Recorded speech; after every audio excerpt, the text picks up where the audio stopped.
Last সন্ধ্যাতারার পর ওটা আমার খুব পছন্দের একটা সিরিয়াল ছিল, তো ওটার পর আমার মনে হয়েছে কি যে একটু বেরোতে হবে আমাকে। পরীক্ষা নেন তুমি ধৈর্য ধরতে পারো কিনা, তুমি যদি ধৈর্য না ধরতে পারো তুমি কিছু করতে পারবে না, হয়তো তাড়াহুড়োতে সব কাজ বিগড়ে যায়, তাই না? একটু ধীর স্থির হয়ে ভাবতে, একটু ধৈর্য ধরে, কষ্ট হয় হয়তো, ইস্যুস তৈরি হয়, বাট দেখবে আলটিমেটলি রেজাল্টটা কিন্তু তুমি খুব ভালো পাবে।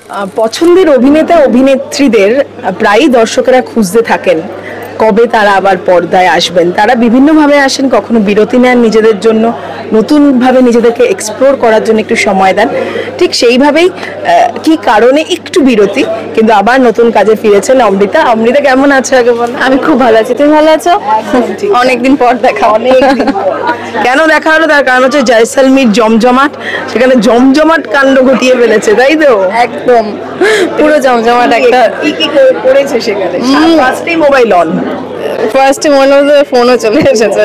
যাই হোক, প্রথমত তো এটা আমার আউটডোর হিসেবে, আমি আগে আউটডোর গেছি সিরিয়ালের জন্য, কিন্তু এত দূরে যাইনি, এটা আমার প্রথম এত দূরে যাওয়া বলতে পারো। আর রিঙ্গোদার সাথে এটা আমার প্রথম কাজ। রিঙ্গোদার ব্যাপারে শুনেছিলাম যে রিঙ্গোদা নাকি থ্রিলার মাস্টার বলে সবাই রিঙ্গোদাকে, ঠিক আছে, শুনেছিলাম। এখন নিজের চোখে দেখে এসেছি, সত্যি রিঙ্গোদা থ্রিলার মাস্টার, ম্যাজিশিয়ান থ্রিলার হিসেবে ম্যাজিক করে রিঙ্গোদা।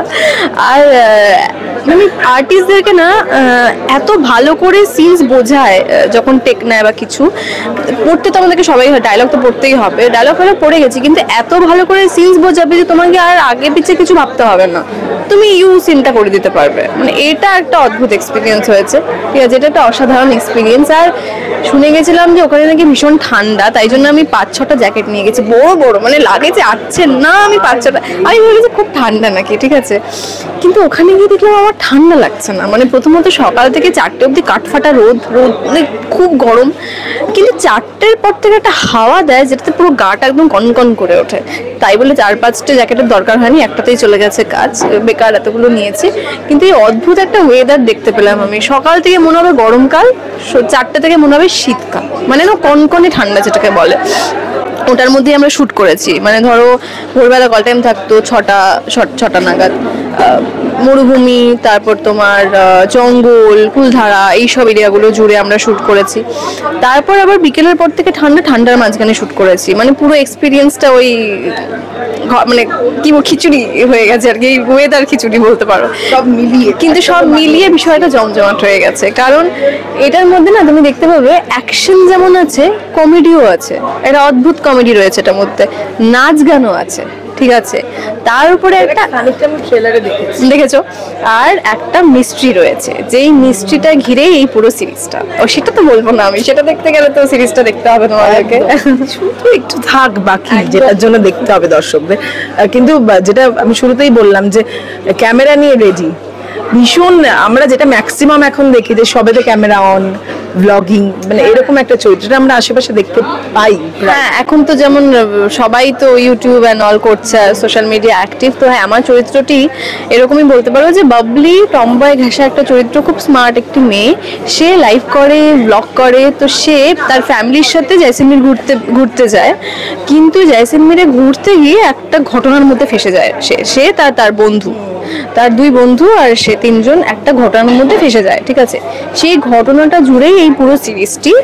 সে তখন ভিডিও করতে শুরু করে দেয় যে কি হলো কেসটা, ভিডিওতে ধরা পড়ে অনেক কিছু, এই পুরো একটা মিস্ট্রি রয়েছে যেটা আমি আর বেশি রিভিল করতে পারছি না, এটা জুড়েই পুরো বিষয়টা। আর এটা তো জানোই সোনার কেল্লার সিনেমার 50 বছর পূর্তি উদযাপন উপলক্ষে হচ্ছে, সেটা নিয়ে একটা আলাদা নস্টালজিয়া রয়েছে, বাঙালি মানেই তো ইমোশন, সোনার কেল্লা একটা সেই ইমোশনটা তো রয়েইছে, আর তার উপর এত সুন্দর একটা রাইটিং অ্যান্ড ডিরেকশন টিম, সবটা মিলে জমজমাট একদম। আচ্ছা অমৃতা নিজে কি এরকম মানে সারাক্ষণ সোশ্যাল মিডিয়া বা ক্যামেরা নয়, তুমি তো ব্লগিং করো না, সোশ্যাল মিডিয়া নিয়ে খুব অবসেসড এরকম? না গো, আমি না সোশ্যাল মিডিয়া অ্যাক্টিভ নই, ঠিক আছে, কিন্তু আমাদেরকে কি করতে, ছবি তো পোস্ট করতে জানোই আমাদেরকে, আবার রিচের কি সব ব্যাপার আছে, ইনস্টাগ্রাম ফেসবুক রিচ ব্যাপার আছে, তাই ইম্পর্টেন্ট, কিন্তু ভালো লাগে না আমার, আমি একটা ছবি পোস্ট করি আবার কত মাস পর গিয়ে আরেকটা ছবি পোস্ট করি, ঠিক আছে, এটা কাজের ক্ষেত্রে সত্যি মানে কখনো হয়েছে মানে একটু রিচ ডাউন হয়ে যায়, তখন আমাকে বাকি কেউ বলে কি কেন ছবি পোস্ট করছিস না, আমাকে ভালোই তো লাগে না, মানে আমি না সোশ্যাল মিডিয়া অ্যাক্টিভ নই, কিন্তু ফ্যান্সদের জন্য ছবি ছবি পোস্ট করতে হয় সেটা করি, ফ্যান্সদের জন্য মাঝে মধ্যে ফটোশুট হয়ে ছবি পোস্ট করি, কাজ এলে সেগুলো পোস্ট করি, আদারওয়াইজ আমি সোশ্যাল মিডিয়া অ্যাক্টিভ নই একদম। মানে একটু নিজের জোনে থাকো সব সময়, এই কিছুর মধ্যে আছি দেখছি এটা নয়। আমি একদমই একটা আলাদা জোনে থাকি, মানে টোটালি ডিফারেন্ট একটা জোন। এই রিসেন্টলি ধরো আমি বাইরে কখনো ঘুরতে যাইনি, প্রথমত তো সত্যি ঘুরতে যাইনি, আমি কাজের ক্ষেত্রে গেছি আগে যেমন একটা সিরিয়ালের জন্য বাইরে গেছিলাম, আর এই ওয়েবের জন্য বাইরে গেলাম, নিজে কখনো যাইনি। আমি জীবনে প্রথম নিজে ঘুরে এলাম, আমি কালকেই ফিরেছি। আমি গেছিলাম সোলো ট্রিপ, আমি গেছিলাম হচ্ছে নৈনিতাল, ঠিক আছে, নিম কাওয়ালি বাবার ধামে গেছিলাম। আমি নিম কাওয়ালি বাবার নাম তো শুনেইছো, মিরাকেল একজন মানুষ। আমি তার ধামে গেছিলাম উত্তরাখণ্ডে, নিম কাওয়ালি বাবা, গরু দেবতা, সেটা ঘুরে এসেছি। আলাদাই একটা এক্সপিরিয়েন্স হয়েছে আমার, এটা একটা ম্যাজিক এক্সপিরিয়েন্স। মানে অমৃতা খানিকটা স্পিরিচুয়াল। আমি স্পিরিচুয়াল ছোটবেলাতে ছিলাম না, কিন্তু হ্যাঁ, কিন্তু দিন বাড়তে বাড়তে স্পিরিচুয়াল হয়ে গেছি, আর এখন ওই রাস্তাতেই হাঁটছি, স্পিরিচুয়ালিটির দিকেই হাঁটছি একদম। তাই জন্যই পুরো বিষয়টা জুড়েই রয়েছে সবকিছু, ভাইব্রেশন অ্যান্ড গড অ্যান্ড সবকিছু আর কি মিলে বিষয়টা। সন্ধ্যা তারার পর আবার এই দেখা, মাঝে একটা বিরতি, এটা কি খুব সচেতন ভাবে এই যে আপাতত বিরতি? হ্যাঁ, মানে 1.5 বছর। কেন 1.5 বছর কেন? তোমাদের দেখে থাকো, দেখবে আমি প্রত্যেকটা কাজের পর বিরতি নিই। আমি যবে থেকে কাজ শুরু করেছি, আমার কিন্তু একটা কাজের পর আরেকটা কাজ আসে না, আমি কিন্তু বিরতি নিয়ে কাজ শুরু করি। তো আমার না খুব ভালো লাগে একটু আলাদা আলাদা ধরনের কোনো কিছু করতে। এতদিন ধরে তো ধারাবাহিক করেছি, আর ধারাবাহিকে তো ধরো মোটামুটি ওই চলেই আসে, সিমিলার বিষয়টা চলেই আসে মোটামুটি, তাও ডিফারেন্ট থাকে কিছু কিছু কাজে, কিন্তু সিমিলার ম্যাক্সিমাম হ্যাঁ একই চলে আসে বিষয়টা। তো এই কাজের ক্ষেত্রে যেহেতু 8 বছর হয়ে গেছে ইন্ডাস্ট্রিতে, আমার লাস্ট সন্ধ্যা তারার পর, ওটা আমার খুব পছন্দের একটা সিরিয়াল ছিল, তো ওটার পর আমার মনে হয়েছে কি যে একটু বেরোতে হবে আমাকে, একটু বাইরে বেরোই, মানে একটু এক্সপ্লোর করি, একটু এক্সপেরিমেন্ট করি নিজের ওপরে। ধারাবাহিক তো সারা জীবন পছন্দ থাকবে, ধারাবাহিক তো করবো, সারা জীবন করবো ধারাবাহিক, কিন্তু ভেবেছিলাম যে একটু আলাদা কিছু করতে যদি পারি, তাই জন্য আমি গ্যাপটা নিয়েছিলাম। কাজের অনেক কাজ এসছে, কল এসছে, কিন্তু আমার মনে হয়েছিল যে একটা আলাদা কোনো চরিত্র যেটা আমার মন থেকে বলবে হ্যাঁ করি, মানে থ্রিলার ছোটবেলা থেকে করার ইচ্ছে, থ্রিলার, অ্যাকশন, হরর জনরাটা আমার সবসময় পছন্দের জনরা, ঠিক আছে। এটা যখন পেয়েছি একবারে হ্যাঁ করে দিয়েছি, তাই জন্য এটা দিয়ে আমার কামব্যাক হচ্ছে ওয়েব সিরিজে। কিন্তু এখন যে পরিমাণে প্রতিযোগিতা, সেখানে মানে কাজ দুদিন বসে থাকলে মানুষের একটা অসুবিধা হয়, কি হবে বা কি হবে, সেক্ষেত্রে সেই ভয়টা লাগেনি? মানে out of sight out of mind, এত নতুন, সব সময় ভয় লাগে, এই ভয়টা তো প্রত্যেকটা আর্টিস্টের লাগে, কিন্তু না আমি একটা অদ্ভুত পাওয়ার পাই ভেতরে, যে যেটা তোমার কপালে লেখা আছে সেটা কেউ কেড়ে নিতে পারবে না, ঠিক আছে। মানে তোমার কপালে যদি সেই কাজটা লেখা থাকে না, ওটা কেউ তোমার কপাল থেকে সরাতে পারবেই না, ওই কাজটা তুমি পাবেই পাবে, ঠিক আছে। আর যেটা তোমার লেখা নেই সেটা তোমার হবে না, তুমি যতই চেষ্টা করো, তুমি যতই ভাবো যে না ওটা তোমার নয়, ঠিক আছে। জীবন নিয়ে খুব সর্টেড না, আমি সর্টেড ছিলাম না, কিন্তু ওই যে এক্সপিরিয়েন্স সময় সব মানুষকেই সর্টেড করে দেয়, হয়তো সর্টেড কেউ হয় না, ওই একটু একটু করে বুঝতে শেখে, হয়তো একটু একটু করে বুঝতে শেখে। তো এই যে থিঙ্কিংটা বলতে পারো, আমার যে থটটা আমার তৈরি হয়েছে, আমি ভগবানকে খুব বিশ্বাস করি, ঠিক আছে, আমি চোখ বন্ধ করে ভগবানকে বিশ্বাস করি। আমার মনে হয় উনি তোমার জন্য যেটা ঠিক মনে করবে সেটা উনি তোমাকে দেবে। তোমাকে কি করতে হবে, তোমাকে হার্ডওয়ার্কটা করতে হবে, আর ওনার উপরে বিশ্বাসটা রাখতে হবে। পেশেন্স তো সবার আগে, উনি পরীক্ষা নেন তুমি ধৈর্য ধরতে পারো কিনা। তুমি যদি ধৈর্য না ধরতে পারো, তুমি কিছু করতে পারবে না, হয়তো তাড়াহুড়োতে সব কাজ বিগড়ে যায়, তাই না। একটু ধীর স্থির হয়ে ভাবতে, একটু ধৈর্য ধরি, কষ্ট হয়, হয়তো ইস্যুস তৈরি হয়, বাট দেখবে আলটিমেটলি রেজাল্টটা কিন্তু তুমি খুব ভালো পাবে, যেটা তোমার ভাগ্যে আছে তুমি পাবে। অমৃতা কিন্তু অনেকটা বদলে গেছে, মানে এই বদলানোটা ভীষণ পজিটিভ, আমার খুব ভালো লাগলো। কিন্তু একটা কথা অমৃতা, লাস্ট সন্ধ্যাতারা যখন হচ্ছিল, তখন সন্ধ্যাতারায় একটু প্রেমের খবর আমরা পাচ্ছিলাম, কি ব্যাপার, এটা কি ধরনের প্রশ্ন? মানে এখন কি স্ট্যাটাস আমরা একটু শুনি।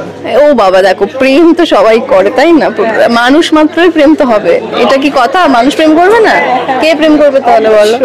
মানুষ মাত্রই তো প্রেম হয়, এই ভালোবাসা ভালোবাসা, সবার সাথেই ভালোবাসা, ওই একটা মানুষকেই ভালোবাসতে কত কিছুকে তো ভালোবাসা।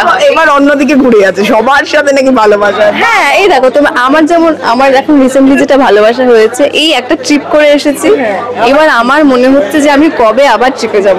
এটা আমার শুরু, এটা আমার স্টার্টিং হয়েছে, ঠিক আছে, জীবনের প্রথম স্টার্ট এটা আমার ট্রিপের। আগে কখনো আমি যাইনি ঘুরতে, এই যে গেছি চলে এলাম, আমার এখন ভেতর থেকে আবার কবে যাবো, আবার কবে যাবো, এটা আমার এখন ভালোবাসা। এই যে আমি এটা প্রেমে পড়েছি। আমি বুঝতে পেরেছি, কিন্তু আমরা তখন যে প্রেমের কথাটা শুনছিলাম সেটা কি ব্যাপার, মানে চলছে সুন্দর? কোথায় শুনেছো? কি কথা, সবাই জানে। আমি জানি না তো, আমি সত্যি জানি না। এখন তাহলে রিলেশনশিপ স্ট্যাটাসটা কি? কি জানি, জানি না সত্যি, আমি তোমরা শুনেছো, আমি জানি না এটা কি। নিজের সঙ্গে প্রেম করছে, তাই? হ্যাঁ একদম, আমি এখন ট্রিপের প্রেমে পড়েছি। আমি নিমগলি বা ধামে, আমার ইচ্ছা আছে নেক্সট ট্রিপ কেদারনাথ, ঠিক আছে, দেন আমি যাব বেনারস, আমি চাই জ্যোতির্লিঙ্গগুলো ঘুরতে চাই, তারপরে কেদারনাথে যাওয়ার খুব ইচ্ছে আমার। আমি শুনেছি যে এই ঠাকুরগুলোর না ডাক আসতে হয় ভেতর থেকে, যেমন আমি যেতে পারো না, আমি নিম কাউলি বাবার একটা ডাক পেয়েছি, তাই জন্য আমি ওখানে ঘুরে এলাম। এটা খুব সাডেন প্ল্যান ছিল আমার, তৎকালে টিকিট কেটে চলে যাওয়া সোলোতে। এটার প্রেমে পড়েছি আমি, এটাই আমার প্রেম আপাতত। ঠিক আছে, সেটাই থাকুক। কিন্তু জয়সলমীর জমজমাট আসছে কিছুদিনের মধ্যে, বাবলি কি করবে সেটা দেখতে পাবেন। আর কি কি কাজ আসছে অমৃতা, কি কি চলছে? আপাতত এটা আসছে, এটা দেখে নাও, বাকিটা আস্তে আস্তে সব রিভিল হয়ে যাবে।